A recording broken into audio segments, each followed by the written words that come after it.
इस समय हर किसी के जहन में अगर छाया है कोई नाम तो वो है नरेंद्र मोदी का नाम। और नरेंद्र मोदी की रणनीति जो है वो किसी के समझ में नहीं आ रही, क्योंकि किस तरह का गेम प्लान तैयार किया जा रहा है 2014 को लेकर कि हर कोई तमाम तरह के कयास लगा रहा है कि आखिर आने वाला कल क्या होगा। किस तरह की रणनीति है बीजेपी? क्या बीजेपी 2014 का चुनाव अकेले अपने दम पर लड़ेगी या फिर तमाम और लोगों को साथ लेकर ये चुनाव लड़ेगी? कौन कौन लोग बीजेपी के साथ आएंगे? क्या बीजेपी उत्तर प्रदेश में कोई बड़ा फेरबदल करके दिखा पाएगी? अमित शाह के आज उत्तर प्रदेश के आगमन पर तमाम तरह के कयास लगने एक बार फिर शुरू हो गए हैं, क्योंकि यह भी कहा जा रहा है कि हो सकता है उत्तर प्रदेश में किसी जगह से मोदी चुनाव लड़ें। बीजेपी की अंदरूनी राजनीति भी कहीं ना कहीं ठीक करने की कोशिश शाह के सामने होगी।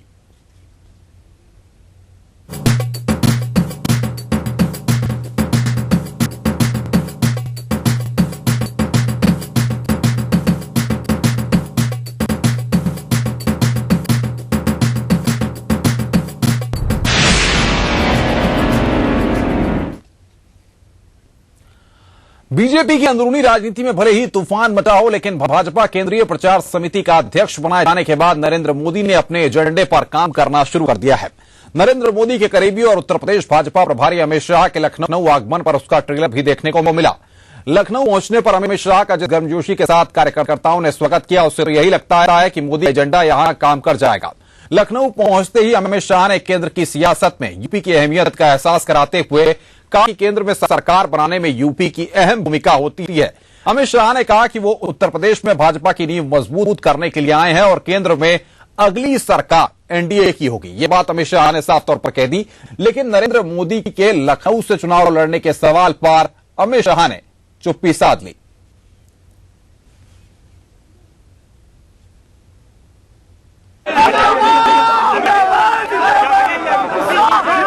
तो अमित शाह का उत्तर प्रदेश में आगमन हुआ है और इसको लेकर के तमाम तरह के सियासी समीकरण भी अब बनने शुरू हो गए हैं। मोदी के लखनऊ से चुनाव लड़ने की बातें भी सामने आई, लेकिन इस पर अमित शाह ने चुप्पी साध ली है। सवाल यहां पर यह है कि आपको यह देखना है कि आखिर बीजेपी की जो हालत है वो दौर अलग था, वो बात अलग थी जब दौर ये चलता था कि बीजेपी उत्तर प्रदेश में एक बड़ी ताकत के रूप में उभरती थी और बीजेपी लोकसभा जब चुनाव होते थे तो 50 से लेकर 55 तक सीटें जीती थी और उस समय एक लहर दौर थी। लेकिन उत्तर प्रदेश में बीजेपी खुद हाशिए पर चलेगी और जो 50-55 सीटें जीता करती थी अब वो सीटें 10 और 12 तक सिमट कर रह गई हैं। सवाल यहां पर यह है कि आखिर के लिए जिम्मेदार कौन है और इसके बाद क्या अमित शाह का और नरेंद्र मोदी का जादू जो है वो उत्तर प्रदेश में चल पाएगा? आखिर इसके लिए संगठन को मजबूत करने से काम हो जाएगा या फिर कुछ और भी करना पड़ेगा? बीजेपी के प्रदेश अध्यक्ष लक्ष्मीकांत वाजपेयी का कहना है कि अमित शाह के संगठन की क्षमता का लाभ केंद्र में पार्टी को मिलेगा। लक्ष्मीकांत ने यह भी कहा कि विरोधी दल खुद को देखें, हमें देखने की जरूरत नहीं है।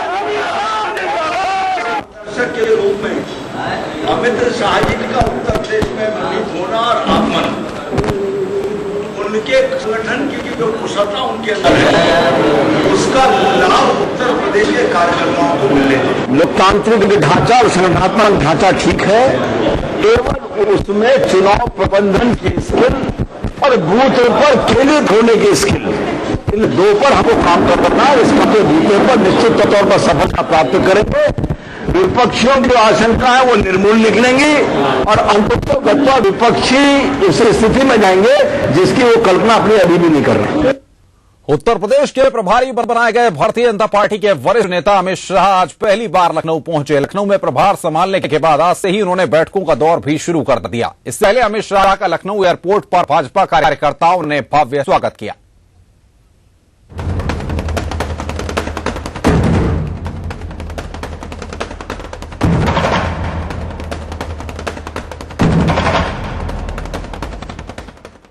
आडवाणी प्रकरण के ठंडा पड़ने के बाद फिर से खिले भाजपा कार्यकर्ताओं ने उत्तर प्रदेश के प्रभारी अमित शाह का भव्य स्वागत किया।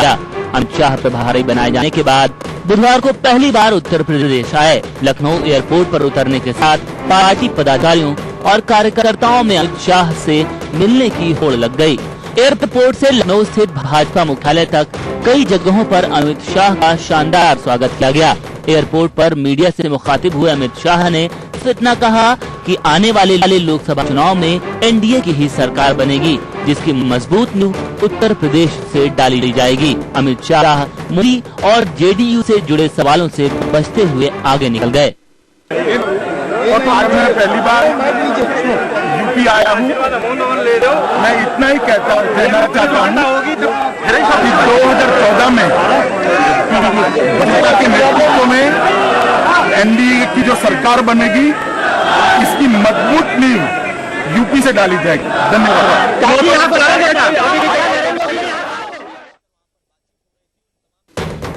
एयरपोर्ट से निकलने के बाद अमित शाह सीधे भाजपा के प्रदेश कार्यालय पहुंचे, जहां पहले ही पार्टी के तमाम बड़े नेता और पदाधिकारी मौजूद थे। अपने 2 दिन के दौरे के पहले दिन अमित शाह प्रदेश पदाधिकारियों, विधानमंडल के सदस्यों और वरिष्ठ नेताओं से अलग अलग बात करेंगे। अमित शाह के लखनऊ दौरे से कार्यकर्ताओं में खासा उत्साह देखने को मिला, लेकिन उत्तर प्रदेश से ही आने वाले कुछ और बड़े कदावर नेताओं के चेहरे को देखकर समझा जा सकता है कि अमित शाह की राह उत्तर प्रदेश में इतनी भी आसान नहीं होगी। जहाँ तक अमित शाह का मामला है, तो एक संगठन की प्रक्रिया है। पूरे देश के अंदर प्रभारी नियुक्त होते हैं, तो उत्तर प्रदेश के प्रभारी हमारे अमित शाह जी नियुक्त किए गए हैं। तो स्वाभाविक है कि प्रभारी आता, उसका काम होता है सबको बैठा करके और काम को आगे बढ़ाना। प्रदेश में अगर कोई स्थिति है तो कि वो प्रभारी एक प्रकार से केंद्र का प्रतिनिधि होता है। हालांकि अमित शाह भी इस बात को बखूबी भी समझ रहे हैं। ताजा उन्होंने गुरुवार को पार्टी के पूर्व प्रदेश अध्यक्षों और कलराज मिश्र जैसे उन बड़े नेताओं से मुलाकात का कार्यक्रम भी तय किया है, जो यूपी में रहकर केंद्र की राजनीति कर रहे हैं। इसके अलावा सबसे अहम अमित शाह और कल्याण सिंह की मुलाकात को भी माना जा रहा है। अमित शाह गुरुवार को कल्याण सिंह के आवास पर जाकर उनसे मुलाकात भी करेंगे। Bureau report, ETV news.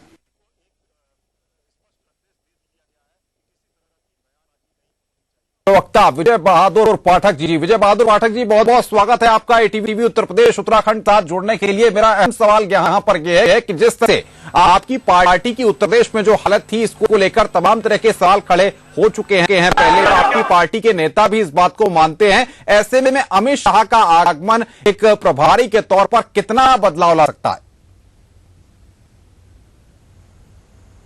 देखिए, अमित शाह के आगमन से कार्यकर्ताओं में उत्साह का संचार हुआ है जी। और जब से नरेंद्र मोदी जी को चुनाव अभियान समिति का अध्यक्ष बनाया गया है, स्वाभाविक रूप से कार्यकर्ताओं को ये लगता है कि भारतीय जनता पार्टी अब करेगी। और आज जो अमित शाह जी भी बैठक में जिन तरह से विषयों को उन्होंने रखा, और उन्होंने कहा कि संगठन का जो ढांचा है उसको हम जितना मजबूत करेंगे, और हर आदमी बहुत जिम्मेदारियों के फेर में न पड़ करके अपने बूथ और अपने उस मंडल की चिंता करें, संगठन के निचले तंत्र पर हम काम करें। और एक दूसरी बात उन्होंने ये कहा कि जो प्रत्याशी भारतीय जनता पार्टी के चाहे होगा, लेकिन हम चुनाव लड़ने के लिए जो संगठनात्मक तंत्र व्यवस्था करेंगे, जो संरचना करेंगे, उसी तंत्र पर जो प्रत्याशी होगा वो चुनाव लड़ेगा। और हमको अभी से इस काम में जुट जाने की बात है। तो कुल मिलाकर के बेहतर चुनाव प्रबंधन और बेहतर चुनाव रणनीति कैसे बन सके, इस मुद्दे पर ही आज हमने चर्चा की है। पदाधिकारियों की बैठक अभी आज रात में भी वो यहाँ पर हैं। आज उनका मिलने का कार्यक्रम है। आदरणीय कल्याण सिंह जी से मिलेंगे, वो ओम प्रकाश सिंह जी से मिलेंगे, केसीनाथ त्रिपाठी जी से मिलेंगे, विनय से मिलेंगे, टंडन जी से मिलेंगे, कलराज जी से मिलेंगे, ओम प्रकाश सिंह से मिलेंगे। इन सारे वरिष्ठ नेताओं से मिलने के बाद वो भारतीय जनता पार्टी के विधायकों अलग से बैठेंगे, उनके साथ चर्चा करेंगे।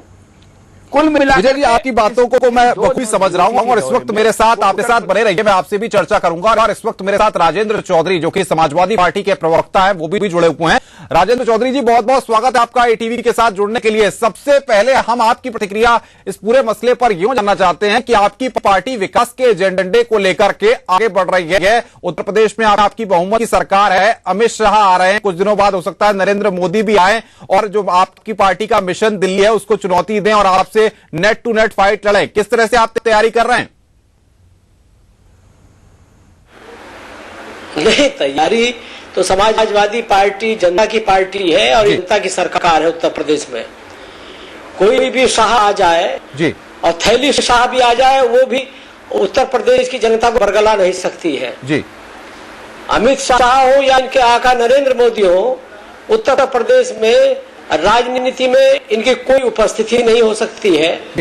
जिस पार्टी का, जिस विचारधारा का ये प्रतिनिधित्व कर रहे हैं, सांप्रदायिकता, उत्तर प्रदेश की जनता ने उसको पूरी तौर पर रिजेक्ट किया है। श्री मुलायम सिंह यादव जी ने लगातार जो काम किया धर्मनिरपेक्षता के लिए, उससे इस प्रदेश में सांप्रदायिकता आप साफ तौर कह रहे हैं कि अमित शाह के आने से या नरेंद्र मोदी के आने से प्रदेश का माहौल खराब होगा?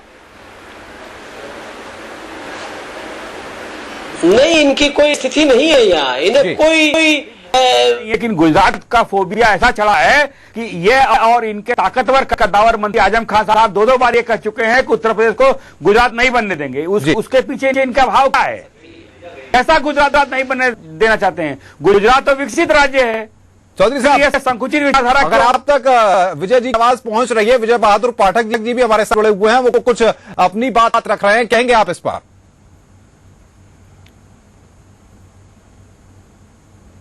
इतना ही बताना चाहता हूं कि आज जो केंद्र में एनडीए सरकार में नहीं है, वो इसलिए नहीं है कि यहाँ श्री मुलायम सिंह यादव जी हैं जी, और लोकसभा के चुनाव में कभी भी उनकी हैसियत उन्होंने बढ़ने नहीं दी।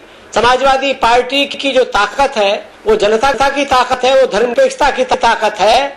इसलिए उत्तर प्रदेश में भारतीय जनता पार्टी का या इनके नेताओं का कोई भविष्य नहीं है, न विधानसभा चुनाव में रहा, न लोकसभा चुनाव में होने वाला है।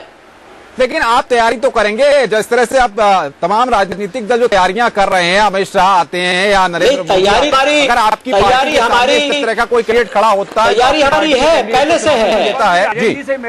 राजेंद्र जी से मेरा एक सवाल है जी। नहीं, भारतीय जनता पार्टी में ऐसा कोई दम नहीं है कि ये कोई चुनौती दे सके। समाजवादी पार्टी लोकसभा के चुनाव की तैयारी कर रही है।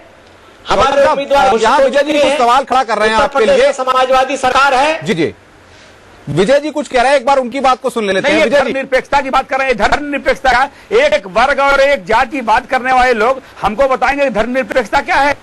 खालिद की मौत को लेकर के मुख्यमंत्री खुद बयान दे चुके हैं, उसकी मौत भी वही से हुई, और उसके बाद लोग सवाल उठा रहे हैं कि साहब उसकी मौत का राज पर्दाफाश किया जाए। सरकार क्यों नहीं पर्दाफाश कर रही है? क्यों नहीं पोस्टमार्टम रिपोर्ट जारी कर रही है? क्यों राजनीति कर रही है इस पर? क्या ये कह रहे, मैं उनकी आवाज तो आ नहीं रही है। ये खालिद का मुद्दा उठा रहा है विजय जी की खालिद की मौत को लेकर के जो बातें हुई। जी चौधरी साहब, खालिद की मौत पर विजय जी सवाल उठा रहे हैं। समाजवादी पार्टी ने अपने चुनाव घोषणा पत्र में कहा था, जो मुसलमान नौजवान आतंकवाद के नाम पर फंसाए गए हैं, जेलों में ठूसे गए हैं, उनका उत्पीड़न हुआ है, समाजवादी पार्टी की सरकार बनेगी, उन्हें हम सम्मानजनक जीवन देने के लिए समाज की मुख्य धारा में शामिल करेंगे, हम के बाहर करेंगे, वापस लेंगे। स्वागत उसके लिए हम प्रतिबद्ध हैं। केवल धर्मनिरपेक्षता हमारा सिद्धांत है। निर्दोष तो हिंदू होगा। सांप्रदायिकता मानवता के नाम पर अभिशाप है। आप धर्मनिरपेक्ष भारतीय जनता पार्टी समाजवादी पार्टी में ये बुनियादी फर्क है। आप कहिए कि आप एक वर्ग किस तरह की बात करते हैं, गद्दारी कर रहे हैं। यानी सिर्फ मुसलमानों को जो इस देश की आजादी में जिन्होंने पूरी शिरकत की हो, राष्ट्र के निर्माण में पूरा योगदान दिया हो, उनके 65 साल राजनीति के बारे में उनकी राय मिली है, ये वही सांप्रदायिक चरित्र का है। यहाँ पर रोकना चाहूंगा मैं आपको। विजय जी से सवाल आपकी बात अपनी जगह सही है, आप अपना पक्ष रख रहे हैं कि आपकी सरकार किस तरह से काम कर रही है, और अगर सरकार किसी निर्दोष के खिलाफ कार्रवाई नहीं चाहती है, इस बात से हम सहमत हैं, सरकार इस पक्ष पर आगे बढ़ रही है। विजय जी, लेकिन सवाल यह है कि नरेंद्र मोदी अगर आते हैं उत्तर प्रदेश में, इस तरह के कयास भी चल रहे हैं कि वो उत्तर प्रदेश से चुनाव लड़ सकते हैं, आप आखिर कौन से मुद्दे उठाएंगे? बीजेपी कौन से मुद्दे उठाएगी? अभी तो आपके अमित शाह आने के बाद ये कहते हैं कि संगठन को मजबूत करना है, और संगठन जब मजबूत हो जाएगा तब चीजों पर काम आगे बढ़ाया जाएगा। ऐसे में क्या आप मानते हैं कि अमित शाह का और नरेंद्र मोदी का फॉर्मूला आपको एक बार फिर 50-55 सीटें दिला पाएगा उत्तर प्रदेश? भाई अनुपम जी, नरेंद्र मोदी जी को चुनाव अभियान समिति का हमने अपना अध्यक्ष बनाया है। देश के लोकप्रिय नेता हैं और हमारी पार्टी के लोकप्रिय नेता हैं, तो जाहिर है कि जिन राज्यों में हम अच्छा काम कर रहे हैं उन उपलब्धियों को तो लेकर जनता के बीच में जाएंगे। उत्तर प्रदेश में क्या किया है? उत्तर प्रदेश में क्या किया है आपने? 14 महीने की इनकी नहीं नहीं जहां हमने किया वहां बेहतर किया है। लोकसभा के चुनाव है, हमारी सरकार के बारे में क्या जानना चाहते हैं? अच्छे काम किए हैं, उन विषयों को लेकर जनता जानती है। नेता जब आता है तो वो कार्यकर्ताओं में स्फूर्ति पैदा करता है। मोदी जी आएंगे, अमित शाह आएंगे, मोदी जी का प्रवाह ढकेगा, कार्यकर्ताओं में उत्साह का संचार होगा। राजेंद्र चौधरी कह रहे हैं उनके पास विकास का एक मुद्दा है कि उनकी सरकार ने पिछले 14 महीने में विकास किया है, मुख्यमंत्री काफी अच्छा काम कर रहे हैं, मुलायम सिंह यादव आम जनता की समस्याओं को सुन रहे हैं। इस बात अरे साहब, ये लोग तो अपने मुख्यमंत्री की कई बातों को ही नहीं पूरा कर पा रहे हैं। मुख्यमंत्री भरोसा दिलाते हैं, अधिकारी उसमें पलीता लगा देते हैं, और खुद माननीय मुलायम सिंह जी ये सब बातें कर चुके हैं। चौधरी साहब, आप क्या कहेंगे? मुलायम सिंह यादव जिस तरह से सरकार की भूमिका पर सवाल खड़े करते हैं, विजय जी उस पर सवाल खड़ा कर रहे हैं, ऐसे में आप किस तरह से सफाई देंगे पूरे मसले पर? अब ये भारतीय जनता पार्टी के नेताओं की कुंठा है जी। श्री अखिलेश यादव जी सशक्त मुख्यमंत्री है और विकास के लिए लगातार काम कर रहे हैं। उत्तर प्रदेश में 1.25 साल से भी कम अवधि में इतना कभी किसी मुख्यमंत्री ने विकास नहीं किया है। भारतीय जनता पार्टी कहां सो रही थी जब उत्तर प्रदेश उजड़ रहा था, विनाश हो रहा था। बसपा यहाँ क्रूरतम काम कर रही थी, लूट कर रही थी जी। भाजपा का अतरता नहीं था, अपने दड़ों में कैद थे ये जी। अब ये डरपोक लोग हैं, कमजोर लोग हैं, इनके बारे में हम क्या कहें? लेकिन सवाल किसी विचारधारा का ये प्रतिनिधित्व नहीं करते सर। आप संप्रदाय को फाइट देने के लिए मैदान में आ रहे हैं, पहले भी आपको फाइट दे चुके हैं, वो दौर भी आपको याद होगा उत्तर प्रदेश में जब बीजेपी 50 सीटें आती थी। कौन मैदान में आ रहे हैं? कहाँ नहीं, कौन भाजपा का 5 सीट नहीं आएगा मैदान में आ रहे हैं? नहीं तो कोई कार्यकर्ता सवाल खड़ा कर दे रहे हैं कि आपको आपकी पार्टी में अब जान नहीं है कि आप किसी को भी ले आइए उत्तर प्रदेश में, लेकिन आपकी पार्टी नहीं उठ पाएगी, अब आप समाजवादी पार्टी से फाइट ले पाएंगे, ये साफ तौर पर कह रहे हैं चौधरी जी। फाइट का कहाँ सवाल है? ये कहीं है ही नहीं, और वो मैदान में नहीं है, लड़ाई में नहीं है। जी की बात को सुन लेते हैं, आपकी बात पर कहाँ नहीं विजय जी मेरे क्या करेंगे इसमें? अपनी बात बोल रहे होंगे, मुझे उनकी आवाज ही नहीं आ रही है। 14 महीने आपकी बात पर प्रतिक्रिया ले रहे हैं विजय जी हैं, अपने बजट अधिकांश हिस्सा नहीं खर्च कर पाए जी। इस बार भी प्रतिक्रिया आप लेते हैं, मुझे आवाज नहीं आती इनकी। तो ये फिर विकास की बात, किस विकास की बात कर रहे हैं? मुख्यमंत्री के भरोसे को ही मुख्यमंत्री के सभी तोड़ रहे हैं जी। रोज कानून व्यवस्था की धज्जियां उड़ रही है जी, उन्हीं के लोग चुनाव लड़ रहे हैं। राजेंद्र जी अच्छे व्यक्ति हैं जी, और राजेंद्र जी सब चीजों को समझते भी हैं। जिन बातों को लेकर के, पार्कों और मूर्तियों को लेकर के ये जांच कराने की बात कर रहे थे, वो लोकायुक्त की रिपोर्ट इनका क्यों पेंडिंग है मुख्यमंत्री के यहाँ? क्यों नहीं कार्रवाई हो रही है? लेकिन एक बात बताइए विजय जी, जिस तरह से आपका संगठन काम किया पिछले दिनों, लोकसभा चुनाव जो इससे पहले हुए, विधानसभा चुनाव हुए, उससे पहले भी चुनाव हुए, आपके संगठन में आपको लगता है कि भारी खामियां हैं और कुछ लोग ऐसी भूमिका में हैं जो सोचते हैं कि हम जो कहेंगे वही होगा और अमित शाह को उस लेवल पर फेरबदल करना होगा, क्योंकि एकजुटता आपकी पार्टी में नहीं है, यह आपको कहीं ना कहीं दिखाई देता है और इस पर अमित शाह के सामने बड़ी चुनौतियां सामने आ सकती हैं? नहीं, देखिए, अमित शाह जी ने खुद भी कहा है कि यह एक चुनौती है और संगठन के तत्व को हमको अपना ठीक करना पड़ेगा। उस ठीक करने में उस संरचना व्यवस्थित करना पड़ेगा, स्वाभाविक है। और दूसरी बात देखिए अनुपम जी, आप इस ईटीवी चूंकि चुनाव के सारे परिचर्चा को देखती है, 2007 का चुनाव देख लिया, 2012 का चुनाव देख लीजिए, आप खुद देख रहे होंगे कि जनता में कोई भ्रम नहीं है, वो परिवर्तन चाहती है और यूपीए के सरकार का परिवर्तन एनडीए और भारतीय जनता पार्टी ही कर सकती है। इस विकल्प के आधार पर अगर हम ये अपनी बात जनता को समझने में कामयाब हो गए तो इसी के आधार पर हम उत्तर प्रदेश में सफलता प्राप्त कर लेंगे। चौधरी साहब, एक सवाल, मेरा अंतिम सवाल आपसे है, जिस तरह से आपकी सरकार पर विजय बहादुर पाठक जी सवाल खड़े कर रहे हैं और कानून व्यवस्था को लेकर तमाम ऐसे जो मसले हैं उनको के बातें रखी जा रही हैं, आप किस तरह से मानते हैं? आपकी पार्टी जिस तरह से तैयारियां कर रही है, मुलायम सिंह यादव कुछ सवाल भी सरकार पर खड़े करते हैं, ऐसे में आपको नहीं लगता कि अगर मोदी का जादू चलता है तो उसका खामियाजा आपकी पार्टी को उठाना पड़ सकता है? यहाँ कोई जादूगर नहीं आएगा, किसी का जादू चलने वाला नहीं है जी, और एक जन इनसे परिचय होने में ही लग जाएगा जी। उत्तर प्रदेश एक ऐसी धरती है जहाँ गंगा जमुना की संस्कृति है, सद्भाव है, हिंदू मुसलमान एक साथ रहते हैं, और धर्मनिरपेक्षता है और इसके लिए समाजवादी पार्टी काम करती है। 14 महीने से कम समय में श्री अखिलेश यादव जी ने उत्तर प्रदेश का विकास किया है, भ्रष्टाचार पर रोक लगाई है, लोकतंत्र बहाल हुआ है, आम जनता सम्मान के साथ जी रही है, रह रही है, लेकिन यहाँ किसी को सांप्रदायिकता फैलाने का अवसर नहीं दिया जा सकता, कोई अधिकार नहीं दिया जा सकता। उत्तर प्रदेश में अगर कोई ये कोशिश करेगा